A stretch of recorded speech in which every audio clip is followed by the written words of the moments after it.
Once upon a time there were 4 little rabbits. Their names were Flopsy, Mopsy, Cottontail, and Peter. They lived with their mother in a grassy bank beneath the roots of a very big fir tree. "Now, my dears," said Mrs. Rabbit one morning, "you may go into the fields or down the lane, but don't go into Mr. McGregor's garden. Run along now, and don't get into mischief. I'm going out." Mrs. Rabbit took her basket and went through the woods to the baker's to buy a loaf of brown bread and 5 currant buns. Flopsy, Mopsy, and Cottontail were good little rabbits. They went down the lane to gather blackberries for supper. But Peter, who was very naughty, hopped straight to Mr. McGregor's fine garden and squeezed under the locked gate. He ate some lettuce and beans and radishes. Then, feeling rather sick, he looked for some parsley. But whom should he meet but old Mr. McGregor? Mr. McGregor jumped up and ran after Peter, calling out, "Stop, thief!"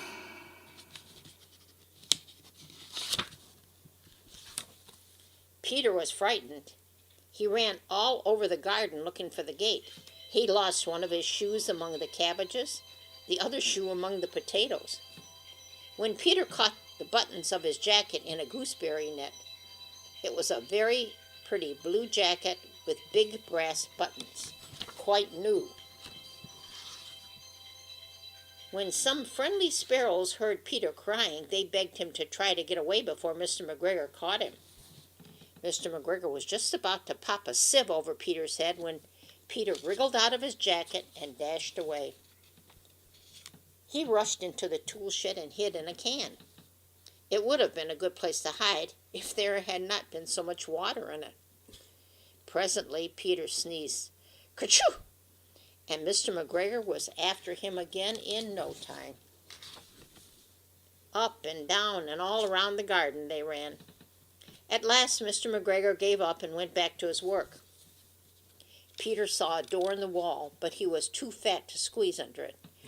He asked a mouse the way to the gate, but she had a large pea in her mouth and didn't answer.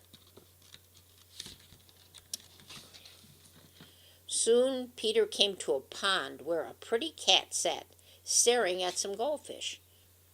He went on without speaking to her, for he had heard about cats from his wise little cousin Benjamin Bunny. Suddenly, quite close to him, he heard the scritch-scratch of Mr. McGregor's hoe. Peter hid under a bush. But as nothing happened, he came out and climbed into the wheelbarrow. The first thing he saw was Mr. McGregor hoeing onions. Beyond him was the gate. Peter got down very quietly, ran to the gate, and squeezed under it. Then he ran as fast as he could into the woods. Mr. McGregor hung up Peter's jacket and shoes as a scarecrow to frighten the blackbirds.